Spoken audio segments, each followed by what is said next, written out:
Olá, sejam todos muito bem-vindos ao canal Academia de Fisiologia. Eu sou o professor Paulo Eduardo Pereira. Na aula de hoje, nós daremos continuidade ao estudo do diencéfalo. Na aula passada, nós estudamos o tálamo e nesta aula estudaremos o hipotálamo. O hipotálamo é uma pequena parte do diencéfalo localizada inferiormente ao tálamo, conforme nós podemos observar na figura. O hipotálamo é considerado o centro de controle da homeostase. Impulsos sensitivos relacionados com os sentidos somáticos e viscerais chegam ao hipotálamo, assim como impulsos de receptores para visão, paladar e olfato. Então, o hipotálamo, basicamente, ele controla todas as informações sensoriais, informações viscerais que chegam a ele. E ele acaba realizando algumas ações para que essas informações gerem respostas adaptativas. Se há algum problema, o hipotálamo vai tentar solucionar esse problema. Outros receptores no próprio hipotálamo monitoram continuamente a pressão osmótica, o nível sanguíneo de glicose, a concentração de determinados hormônios e a temperatura do sangue. Além disso, o hipotálamo ele apresenta várias conexões muito importantes, como por exemplo com a glândula hipófise. E desta maneira, o hipotálamo está intimamente relacionado com a produção hormonal. O próprio hipotálamo produz seus próprios hormônios que estimulam a produção de hormônios pela adenipófise. Esses hormônios que o hipotálamo produz e que estimulam a produção de hormônios hipofisários são denominados de hormônios inibidores ou hormônios que estimuladores da hipófise. Então vejam que o hipotálamo ele é repleto de funções e essas funções acabam regulando basicamente todas as outras funções do nosso organismo. Por exemplo, o hipotálamo está relacionado com a regulação de padrões emocionais e comportamentais. Assim como o sistema límbico, o hipotálamo participa de expressões de raiva, agressividade, dor, prazer e também está relacionado com os padrões comportamentais relacionados à excitação sexual.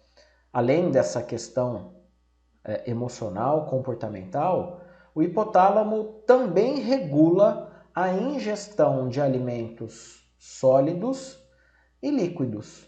Então, por exemplo, se o hipotálamo percebe que a pressão osmótica está aumentando, ele acaba estimulando o comportamento como a sede, para que a gente faça uma ingestão de água. Então, nós costumamos dizer que o hipotálamo ele contém um centro de sede. Outras informações que são importantes em relação à ingestão de alimentos sólidos e líquidos é que o hipotálamo é a região do encéfalo que tem como função estimular a saciedade. Então vejam que o hipotálamo está intimamente relacionado com a ingestão de alimentos e líquidos.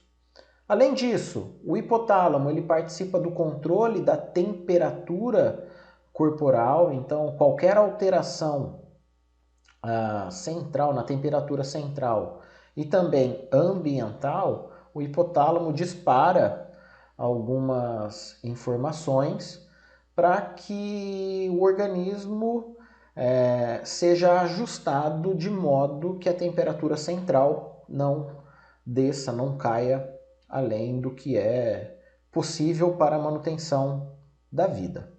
Em contrapartida, quando a temperatura ela está alta, o hipotálamo ele também vai estimular algumas vias, por exemplo, aumentando a taxa de sudorese, para que o nosso corpo resfrie. Então, o hipotálamo ele participa ativamente do controle da temperatura corporal. Além dessas funções já mencionadas, o hipotálamo ele apresenta o núcleo supraquiasmático. E esse núcleo supraquiasmático ele funciona como um relógio biológico interno. Ele acaba estabelecendo ritmos circadianos, ritmos diários. Então, ele está intimamente, o hipotálamo, relacionado com os ritmos circadianos. Bem, pensando nos núcleos hipotalâmicos, nós temos aproximadamente 12 núcleos hipotalâmicos. E esses núcleos estão localizados em 4 regiões principais. Então, conforme nós podemos observar na figura, nós temos em vermelho a área hipotalâmica posterior, em azul a área hipotalâmica intermédia, em verde a área hipotalâmica rostral e em roxo a área pré-óptica. Vamos iniciar pela área hipotalâmica posterior.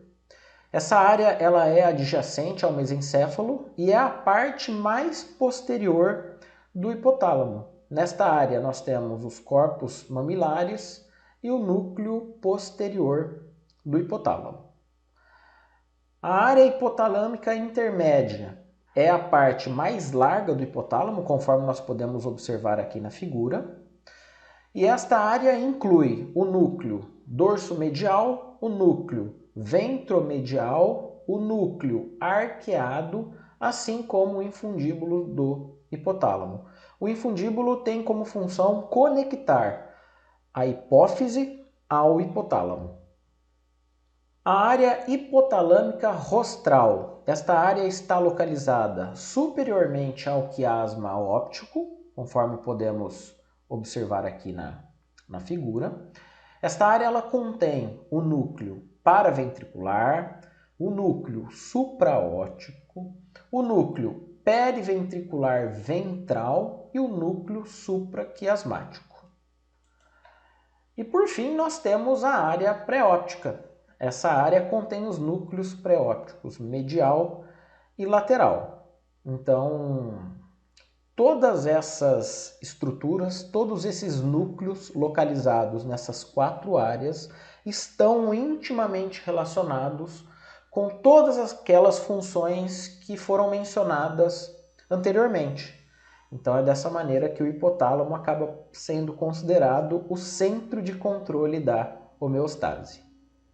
Muito obrigado pela atenção e nos vemos em nossa próxima aula. Até mais!